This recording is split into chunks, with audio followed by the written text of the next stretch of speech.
이튿날 예수께서 갈릴리로 나가려 하시다가 빌립을 만나 이르시되 나를 따르라 하시니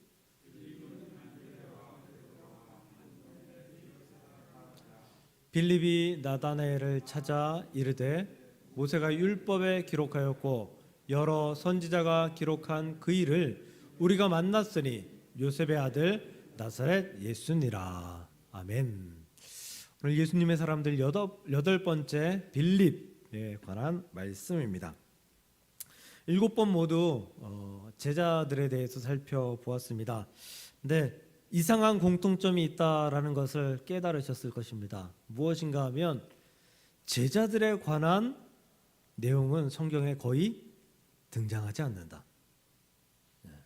제자들과 함께 했던 사건들이 잠깐씩 등장하긴 하지만 제자들이 중심이 된 그런 사건은 거의 없다. 그런데 그렇다고 해서 이 제자들이 형편없는 사람들이었는가? 아니면 말씀에 도움이 안 되는 사람들이었는가? 이들의 역사가 보잘것없는 것인가? 그렇지 않다는 거죠. 제자들의 역사는 예수님께서 승천하신 이후에, 즉 사도행전 이후에 요한계시록에 이르기까지 제자들이 행했던 행적들에 대해서 기록했다면 수도 없이 많이 기록해 놓았을 것입니다.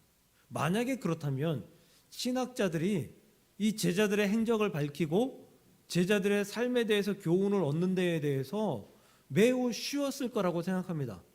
그러나 그렇지 않고 제자들에 대한 기록들은 이 사도행전 이후에 거의 없고 그리고 이 제자들의 행적이 어디로 흩어졌는지 어디로 갔는지는 고대 문헌들을 살펴봐야 겨우겨우 조금씩 찾을 수 있는 그런 현실이라는 사실을 우리는 알고 있습니다. 그렇다면 왜 그럴까요? 왜 그렇게 중요한? 왜냐하면 제자들 앞에는 다 사도라는 말이 붙고요, 세인트, 성자라는 말이 붙는 그러한 사람들입니다.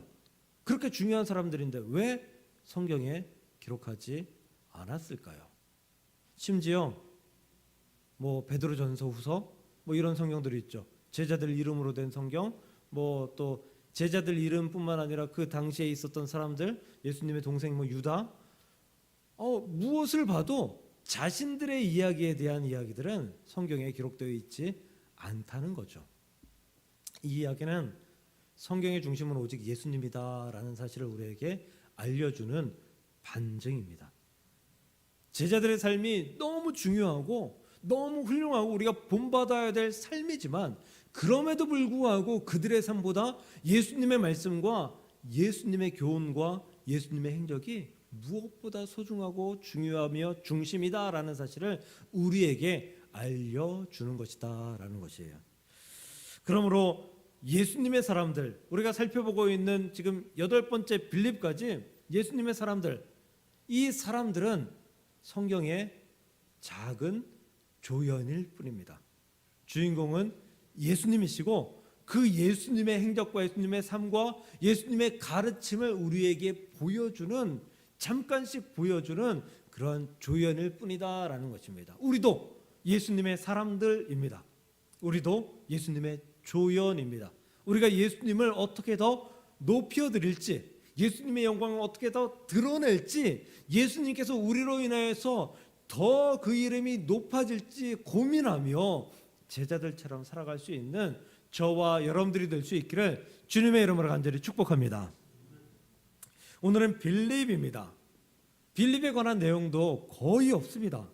성경과 역사적 자료를 토대로 살펴보아야 되는데 자료 자체가 너무 없어서 빌립에 대해서 어떻게 교훈할까, 어떻게 배울까, 이 참 고민이 됩니다. 우리 기독교에서는 빌립이라고 부르잖아요.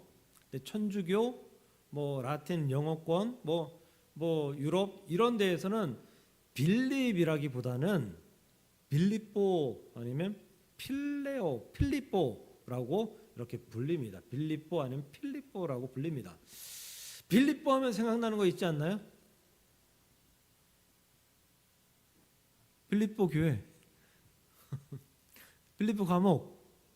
예. 빌립보 하면 뭐 생각나는 거 꽤 있잖아요. 예. 그런데 빌립보는 전혀 상관이 없습니다. 빌립보 교회, 빌립보 감옥, 빌립보서, 이 빌립보에 관한 모든 것들은 다 사도 바울과 관련이 있습니다. 그러니까 우리 헷갈리지 말아야 합니다. 빌립은 그저 사도행전 1장, 2장 등장하는 오순절 마가의 다락방 사건 이후에는 전혀 성경에 등장하지 않는다. 전혀 등장하지 않는다. 한마디도 나오지 않는다라는 사실을 우리가 알고 이후에 나오는 빌립보는 사도 바울과 관련이 있지 빌립하고 전혀 관련이 있는 것이 아니다라는 것을 알아야겠습니다. 또한 사도행전 1장, 2장 이후에 안 나오는 것뿐만 아니라 빌립은 공관복음서에 거의 등장하지 않습니다. 공관복음서가 뭐냐 하면 마태, 마가, 누가복음이에요. 마태, 마가, 누가복음을 공관복음이라고 부르는데 공관복음이라는 뜻은 하나의 관점, 공통된 관점으로 쓰여진 복음서라는 뜻이에요. 그래서 마태, 마가, 누가는 내용이 거의 비슷합니다. 누가가 가장 나중에 쓰여졌기 때문에 누가복음에 많은 서술들이 들어가 있을 뿐이지 거의 내용과 순서들이 비슷한 것을 발견할 수가 있어요. 그래서 마태, 마가, 누가복음 공관복음이라고 합니다. 이 공관복음에는 빌립에 대한 내용이 거의 없어요. 오늘 본문인 요한복음 1장, 이 빌립이 예수님께 부름받고 또 빌립이 예수님께 나아가는 이 장면도 요한복음에만 등장합니다. 이 요한복음은 Q 자료라고 불러요. 이게 신학적으로 자꾸 나가는데 Q 자료라고 불르는데 Q 자료라는 게 무엇이냐면 예수님께서 직접 말씀하신 예수님의 말씀이 담겨 있는 그 말씀이 요한복음의 대부분을 차지한다라는 거예요. 예수님의 기적적인 그런 일들 그리고 예수님이 직접 교훈하신 일들 그 말씀들이 요한복음에 가장 많이 등장해요. 지금 제가 가지고 있는 성경에는 이 글씨가 검은색만 있어요. 검은색만. 근데 예전 성경에는 붉은색 글씨들이 있었거든요. 혹시 여러분들 가지고 있는 성경 중에 붉은색 글씨 있는 거 있나요? 네. 붉은색 글씨가 있는 성경을 보면요, 요한복음은 죄다 붉은색이에요. 죄다. 네. 네. 중요하기 때문이기도 하지만 그것이 붉은색을 기록해 놓은 것은 다 예수님께서 말씀하신 내용. 중요한 것도 붉은색이지만 예수님의 말씀, 직접 말씀하신 그 내용들은 다 붉은색으로 기록되어 있기 때문이에요. 그래서 요한복음 살펴보면 거의 다 붉은색인 거 볼 수 있어요. 요한복음의 내용은 다른 복음서의 내용과 조금은 다릅니다. 그래서 요한복음은 달리 쓰여졌다라고 우리가 생각해야 돼요. 이 요한복음에만 나오는 이 빌립에 관한 이야기, 또 빌립이 등장하는 성경의 내용들, 이걸 살펴보면 과연 빌립이 어떤 사람이었을까라는 것을 알기는 굉장히 어렵습니다. 쉽지 않습니다. 그저 예수님의 제자로서 사도의 사명직을 잘 감당한 성자였다라고 정도밖에 우리는 알 수가 없습니다. 그럼에도 불구하고 빌립에 대해서 우리가 조금은 알아보기를 소망합니다. 왜냐하면 빌립은 예수님의 제자였고 사도였기 때문입니다. 그것 하나로도 우리는 빌립에 대해서 알아야 하고 빌립에 대해서 빌립으로 인해서 교훈 받아야 될 줄로 믿습니다. 여러분은 다른 사람들의 말을 어떻게 듣습니까? 저는 고지고대로 듣는 편입니다. 고지고대로 듣는 편이에요. 일단 다른 사람이 말하면 믿어요. 터무니없는 말을 하지 않는 이상 믿어요. 그건 물론 처음 보는 사람이 하는 말을 그냥 무작정 다 믿는다 이건 아니지만 보통 저랑 관계 있는 사람들이 말하는 것들은 대부분 다 그냥 일단 믿어요. 이게 좋은 건지 나쁜 건지 좋을 때도 있고 나쁠 때도 있더라고요. 근데 제가 믿는 이유는 저는 제가 말한 것을 정말 가능하면이 아니라 최대한 다 지키기 위해서 노력하면서 살거든요. 그래서 괴로워요 좀. 말한 것을 지키며 살기 위해서 노력해요. 예를 들어 제가 누구에게 밥 한 번 먹자라고 이야기를 하면 전 그 밥을 먹기 위해서 시간을 쪼개고 빠른 시일 내에 그 약속을 지키기 위해서 노력합니다. 근데 사실 밥 한 번 먹자라는 얘기가 대부분은 그냥 하는 이야기죠. 대부분은 그냥 합니다. 그래서 저는 밥 한 번 먹자 그러면 제가 그 밥을 사기 위해서 애쓰고 노력하는데 다른 친구가 밥 한 번 먹자 그러면 언제 밥을 먹어야 되지? 언제 내가 시간을 내야 되지? 기다려도 연락이 오지 않더라고요. 저는 고지고대로 말하고 고지고대로 듣는 그런 편입니다. 빌립도 그런 사람이었던 것 같습니다. 요한복음 6장 보면 오병이어의 사건 나오거든요. 그 오병이어의 사건을 보면 빌립이 고지고대로 듣는 사람이구나라는 것을 어느 정도 알 수 있어요. 6장 5절입니다. 예수께서 눈을 들어 큰 무리가 자기에게로 오는 것을 보시고 5,000명 남자만 5,000명인 그 무리들이 왔다라는 것을 보신 거예요. 빌립에게 이르시되 우리가 어디서 떡을 사서 이 사람들을 먹이겠느냐? 우리가 어디서 떡을 사고 어떻게 떡을 사고 그렇게 해서 이 사람들을 먹일까? 라고 빌립에게 질문을 하시는 거예요. 이게 무슨 뜻이죠? 예수님이 저 사람들이 나를 보면서 이렇게 오는데 저 사람들 참 어여쁘지 않느냐? 내 마음으로는 저 사람들을 배불리 한번 먹이고 싶은 그런 마음이 있는데 참 이게 안타깝구나. 이런 마음으로 이런 말로 받아들여야 되는 것 아닌가요? 근데 빌립이 뭐라고 대답했죠? 빌립은 예수님이 질문이 끝나자마자 이렇게 대답합니다. 저들을 먹이려면 200데나리온이 필요합니다. 200데나리온은 1데나리온은 노동자 하루의 품삯이라고 하죠. 200일 정도 일한 돈, 그 정도가 있어야지 먹일 수 있을 것 같습니다. 라고 대답을 한 거죠. 빌립은 예수님이 우리 어떻게 얼마나 있어야 저 사람 먹일 수 있지? 이렇게 받아들인 거예요. 그냥 말 그대로 받아들였다라는 거죠. 고지고대로 받아들였다는 거예요. 근데 이게 고지고대로 받아들였다라고 하면 이게 좀 부정적인 어감으로 쓰일 수가 있어요. 그런데 다시 말하면 빌립은 순수하게 받아들였다라고 이야기할 수 있는 거죠. 순진하게 받아들였다. 순수하게, 순진하게라는 말은 긍정적인 말이잖아요. 우리가 잘했어, 잘한다 라는 말하고 잘한다 라는 말하고 완전히 다른 말이죠. 같아요? 그럼 제가 여러분들 교회에서 뭐 하시면 주방에서 일하고 계시면 잘한다 이러면 칭찬으로 알아들으시겠어요? 이건 참 뭔 일을 그 모양으로 하냐? 뭐 이런 뜻이죠. 너한테 일 맡기려니 딴 사람한테 맡기겠다. 안 맡기고 내가 하는 게 낫겠다. 뭐 이런 뜻이잖아요. 부정적인 뜻이잖아요. 어떤 말에는 긍정적인 뜻을 말하는 말이 있고 부정적인 뜻을 말하는 것들이 있습니다. 그래 알았어. 이건 뭐 알았다는 얘기죠. 근데 알았다고 이건요. 듣기 싫어 이 얘기죠. 듣기 싫어.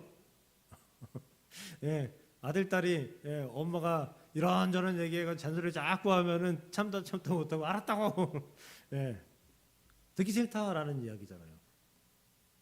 빌립은 마치 알았다고 했는데 그런데도 불구하고 그래 알았어? 그래 그럼 됐어.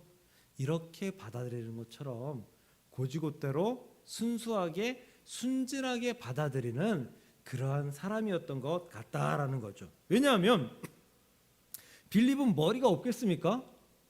빌립은 예수님하고 그리고 예수님의 무리 제자들 무리에 200데나리온이 없다는 걸 몰랐겠습니까? 알고 있었겠죠. 왜냐하면 자주 굶었잖아요. 먹을 게 없어서 먹을 걸 살 돈이 없어서 자주 굶었잖아요. 예수님과 제자들은 모르세요? 끼니를 잘 해결하지 못하셨잖아요. 그래서 얻어 먹고 초대되어 먹고 더구나 예수님은 누가복음 10장 1절 4절에 이렇게 이야기합니다. 주께서 각 지역으로 둘씩 앞서 보내시면, 그러니까 예수님께서 2명씩 제자들을 파송해 보는 거예요. 훈련시키는 거예요. 이때 보내시면서 하신 말씀이 뭐냐 하면 전대나 배낭이나 신발을 가지지 말라. 전대 돈주머니죠. 너네 돈 가지고 다니지 마. 배낭 가지고 다니지 마. 신발 하나만 가지고 다녀. 이렇게 이야기한 거예요. 그러니까 예수님과 예수님의 무리에는 돈이 있을 리가 없어요. 있어봤자 조금? 누군가가 공개한 조금? 예. 예수님께서 제자들에게 전대를 차지 말라고 했는데 예수님은 전대를 차고 있었을까? 아니라는 거죠. 그분이 5천 명을 먹일 돈이 없다는 걸 빌립이 몰랐을까요? 아니라는 거죠. 아니, 예수님이 5명도 먹일 돈이 없다라는 것을 알고 있었을걸요. 당연히 알고 있었을 거예요. 그런데도 200데나리온이 필요합니다라는 것은 그죠? 200데나리온 필요하니까 예수님 생각도 마세요. 이 이야기가 아니라 예수님께서 먹이고 싶다, 내가 저들을 먹이려면 어떻게 해야 될까라고 할 때 방법은 돈밖에 없는데 200데나리온 정도가 필요할 것 같습니다. 자기 나름대로 성실하게 계산해서 성실하게 생각해서 대답했다라는 거죠. 어떤 이는 이걸 가지고 빌립이 계산적인 사람이다라고 이야기를 합니다. 아니, 생각해 보세요. 여러분들이 그렇게 받아들였는데 이 사람들 먹이려면 우리 지금 이렇게 먹으려면 돈이 얼마나 필요할까? 이거 다들 계산해 보지 않아요? 안 해볼까요? 안 해보세요? 다들 계산해 볼걸요? 그래서 돈이 많이 드니까 우리 하지 맙시다. 뭐 이럴 수도 있고, 우리 좀 저렴한 거 먹읍시다. 이럴 수도 있고. 빌립은 단순하게 그렇게 받아들였기 때문에 자신의 생각을, 자신의 의견을, 자신의 마음을 예수님한테 보여드린 거예요. 만약에 예수님께서 빌립이 대답한 200데나리온이라는 이 대답이 정말 마음에 들지 않았다면 속으로 이렇게 생각하셨을걸요. 어쩌면 밖으로 내뱉으셨을지도 몰라요. 아이고, 이 녀석, 내가 그동안 너 헛것 가르쳤다 이놈아. 너는 안 되겠어. 너는 더 가르쳐줘 봤자야 라고 말씀하시고 생각하셨을지도 모르겠어요. 그런데 예수님은 그 말이 끝나자 빌립을 시험한 것을 끝냈다라는 말로 성경을 마무리합니다. 예수님의 마음을 읽은 사람이 있었다라고 말씀드린 적이 있는데 기억하십니까? 누구였죠?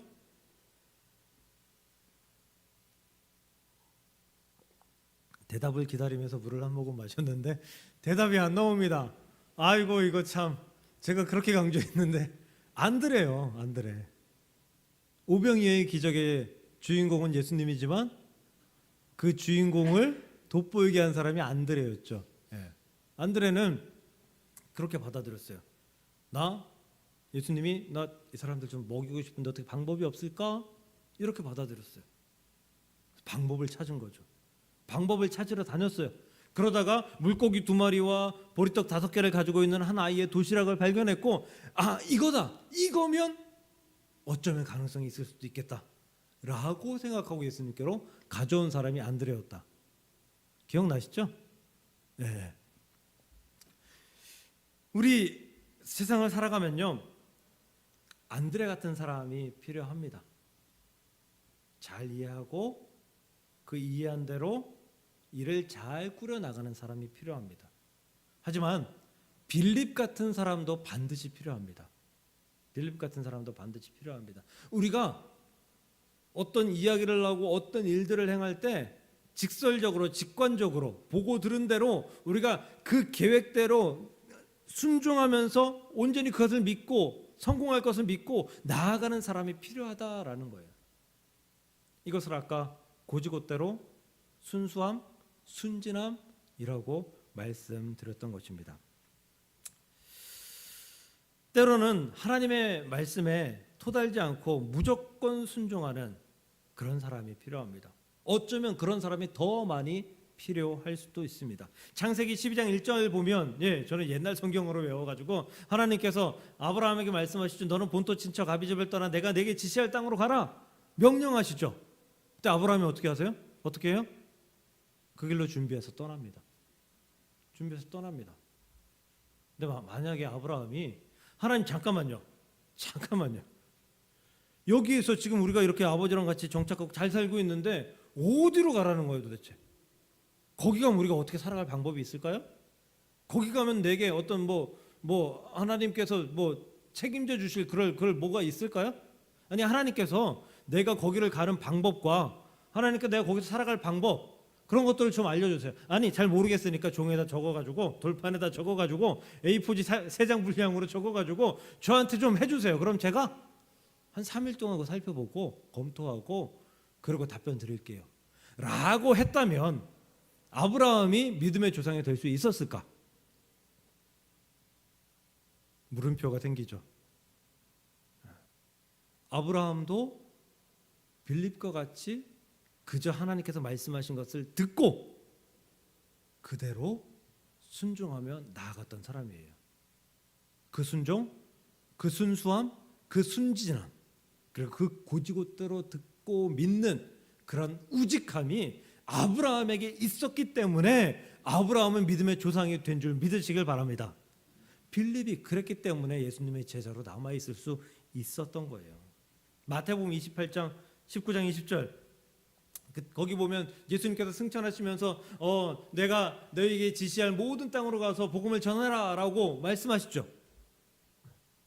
그때 제자들이 예수님 잠깐만요, 승천 잠깐만 멈추시고 우리 얘기 좀 들어보세요.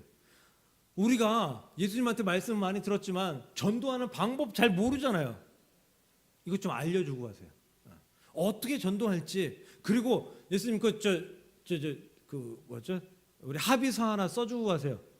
만약에 우리가 전도하러 가는데 가서 핍박이 있고 어려움이 있고 뭐 돌로 치려고 죽이려고 할 때 예수님 나타나셔서 우리 구해주신다, 생명을 구해주실 거다라는 거 그거 계약서 좀 적고 가세요 라고 했다면 제자들을 통해서 복음이 흘러갔을까? 제자들을 통해서 복음의 역사가 있었을까? 이건 역시 물음표라는 것입니다. 그러므로 사랑하는 성도 여러분, 우리 신앙 여러 가지 너무 중요해요. 누구를 배워야 되고 어떤 걸 배워야 되고 어떻게 머리를 써야 되고 너무 중요해요. 그런데 가장 중요한 것은 우리가 마치 새하얀 백지처럼 하나님의 말씀을 그대로 받고 그대로 적으며 그대로 순종하고 그대로 나아갈 수 있는 그런 순수함이 우리 안에 있어야 된다는 사실을 믿으시길 바랍니다. 그러므로 우리 안에 순수하고 순진하고 고지곧대로 믿는 그런 순종의 역사가, 빌립과 같은 역사가 우리 안에 있게 해달라고 기도하며 나아가며 살아갈 수 있는 저와 여러분들이 될 수 있기를 주의 이름으로 간절히 축복합니다. 제가 예전에 이거 한번 말씀드린 것 같은데 사무실에서 근무하고 있는데요. 거기 사무실은 교역자 사무실 따로 있고요. 이제 직원 사무실이 따로 있었어요. 직원 사무실에 누가 찾아왔다고. 그래서 사무관사님이 저한테 목사님, 이분이 목사님을 만나고 싶대요 라고 하면서 한 사람을 데리고 왔습니다. 한 남자분을 데리고 왔어요. 그래서 뭐 목사님을 만나고 싶다는데 만나줘야죠. 뭐 당연히 만나줘야죠. 그래서 테이블에 앉아서 이런저런 이야기를 나눴습니다. 이런저런 이야기를 나누는데 자기가 어려웠던 얘기, 힘들었던 얘기, 지금 처한 상황들 얘기를 이것저것들을 하다가 이렇게 말하더라고요. 돌아가신 어머니께서 어렵고 힘들고 그리고 내가 나아갈 바를 모르겠으면 꼭 한번 교회를 찾아가 보라 라고 말씀하신 게 기억이 나서 찾아왔다라고 하더라고요. 그래서 이런저런 이야기를 하고 그리고 또 그 친구가 복음도 받아들이는 것 같고 그래서 그 친구를 위해서 정말 눈물을 흘리며 기도해 줬어요. 제가 이건 뭐 보탠 게 아니에요. 눈물을 안 흘렸는데 흘렸다. 보탠 게 아니에요. 정말 울면서 기도해 줬어요. 다 기도해 주고 그리고 이제 그 친구랑 헤어지면서 축복해 주는데 그 친구가 그러더라고요. 이제 고향에 내려가서 여긴 지금 터전이 없으니까 고향에 내려가면 친척들 사는 집이 있으니까 그곳에서 정착해서 자신의 또 다른 삶을 살아가면서 교회도 잘 다니겠다고. 그런데 내려가려면 차비도 필요하고 돈이 조금 필요한데 지금 가진 돈이 없다고. 그래서 제가 지갑을 보니까 사무실 그 서랍 열어 지갑을 보니까 보통 뭐 시골에 내려가면 한 2, 3만 원이면 되잖아요. 어딜 가든 비행기 타고 가지 않는 이상. 근데 그 지갑에 제가 정확히 기억해요. 5만 원짜리 하나, 만 원짜리 하나, 1,000원짜리 몇 개, 6만 얼마가 있었어요. 다 빼줬어요. 다 빼주면서 차비하고 그리고 들어갈 때 음료수라도 하나 사들고 들어가라고. 그리고 정말 축복해주면서 빌어주면서 보냈거든요. 그날 행복했어요. 뭐 저한테 지금도 뭐 6만 얼마가 작은 돈은 아니지만 그 돈을 사용해서 어떤 한 사람이 복음을 들었고 복음을 받아들였고 또 구원을 얻었다, 가능성이 있다라는 것을 마음속으로 또 삶으로 체험했기 때문에 너무 행복하고 감사했어요. 근데 그로부터 한 2, 3년 후 또 이제 자주 이제 사무관사님이 자주 사람을 데리고 와요. 예, 교회 보면 목사님 만나고 싶다고 하는 사람들 꽤 많거든요. 예, 그날도 누군가 또 목사님 만나고 싶대요. 그래서 오라 그래서 테이블에 앉혀서 이야기를 합니다. 근데 테이블에 딱 앉히기 전에 보니까 그 사람이에요. 제가 그때 6만 얼마 준 사람. 예, 저는 보는 순간 알았죠. 그 친구는 저를 몰랐나 봐요. 기억이 안 났나 봐요. 그래서 이런저런 이야기 하더라고요. 똑같은 얘기 하더라고요. 그래서 제가 중간에 말을 딱 끊고 이렇게 이야기를 했어요. 어머니께서, 돌아가신 어머니께서 힘들고 어려울 때 꼭 한번 교회를 찾아가 보라고 그랬지 않았냐고. 그랬더니 그 사람, 그 친구 얼굴이 상기되더라고요. 바짝 긴장한 얼굴로 저를 쳐다보면서 약간 말을 더듬는데 제가 그때 호통을 쳤어요. 나 본 적 없냐고. 기억 안 나냐고. 그랬더니 더 이상 말하지 않고 죄송합니다 하고 막 줄행랑하고 도망가더라고요. 상습범이었던 거예요. 고지고대로 믿는 제 성품 때문에 속은 거죠. 그런데 이 고지고대로 믿는, 순수하게 믿는 이 성품 때문에 성공한 사람이 빌립이에요. 빌립이 오늘 말씀 45절을 보면 빌립이 나다나엘을 찾아 이르되 모세가 율법에 기록하였고 여러 선지자가 기록한 그 일을 우리가 만났으니 요셉의 아들 나사렛 예수니라. 만나보니까 예수님이 메시아라는 확신이 생긴 거예요. 그리고 나서 그것을 어떻게 했느냐. 자기가 완벽하게 믿었으니까, 100% 예수님이 메시아다라는 사실을 믿었으니까 자신의 절친인 나다나엘한테 가가지고 예수님을 소개한 거예요. 다시 말하면 전도한 거죠. 그리고 나다나엘이 예수님의 말씀을 듣게 됩니다. 전도가 어렵죠? 전도만큼 어려운 게 없는 것 같습니다. 특히 코로나 시국 이후에 전도는 딴 세상 이야기가 된 것 같습니다. 전도하러 밖에 나가면 사람들이 흘낏 쳐다보는 그 눈빛이 정말 예전과는 많이 다르다라는 것을 느끼고요. 실제로 길거리에서 전도하는 사람들을 만나는 것이 상당히 어려운 일이 되어버렸습니다. 오히려 이단들만 길거리에서 전도하는 것 같습니다. 그렇다면 오직 코로나 때문에 전도가 안 되고 전도를 못 하나요? 전도를 못하는, 전도가 안 되는 근본적인 이유는 무엇일까요? 왜 전도가 안 될까요? 그것은 우리가 순수하게 100% 예수님을 신뢰하지 않기 때문입니다. 우리 각성해야 됩니다. 내가 100% 예수님을 신뢰하고 순수하게 믿는다면 그것에 대해서 전하지 않을 이유가 우리에게 없습니다. 그것을 전하지 않을 그럴 내 안의 열정이 그것을 가만히 내버려 두지 않을 것입니다. 내가 온전히 믿고 온전히 세상의 모든 것의 중심이 예수님이고 세상의 모든 진리가 예수님인데 그것을 알고 있는데 그것을 전하지 않을 이유가, 내가 보고 들은 것을 전하지 않을 수가 없다 라고 말하지 않는 그런 사람이 될 수 없다라는 거죠. 지옥불이 있는데 내 친지, 내 가족, 내가 사랑하는 사람들, 내가 아끼는 친구들, 그 친구들에게 복음을 전하지 않을 이유가 없는 거죠. 그런데 우리는 100% 순수하게 예수님을 신뢰하지 않습니다. 어디서 나타나느냐? 그렇기 때문에 전도하지 못하는 거예요. 어디서 나타나느냐? 그렇기 때문에 부끄러운 거예요. 두려운 거예요. 우리가 예수님을 온전히 신뢰하고 그 열정이 있기 때문에 그 부끄러움, 그 두려움, 그 거절당할 그런 것들에 대해서 우리는 살펴볼 겨를조차도 없게 될 것입니다. 빌립은 그런 거 생각할 필요가 없었어요. 자신의 절친 나다나엘에게 이걸 전해야 된다. 이걸 전할 수밖에 없다. 이것으로 말미암아 나다나엘을 같이 끌고 가야 된다. 나다나엘에게 생명을 주어야 된다. 라는 생각을 가지고 당장 나다나엘을 쫓아갔던 것입니다. 사랑하는 성도 여러분, 예수님만이 구원의 길입니다. 믿으십니까? 예수님만이 구원이십니다. 믿으십니까? 예수님을 믿지 않으면 지옥에 갑니다. 믿으십니까?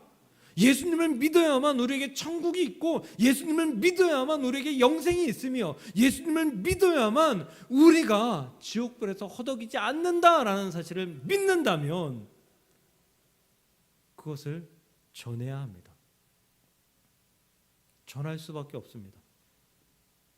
전해야 하고 전할 수밖에 없고, 그것을 위해서 우리는 힘써야 되고 애써야 되고 우리의 삶을 투자해야 된다는 사실을 기억하시기를 바랍니다.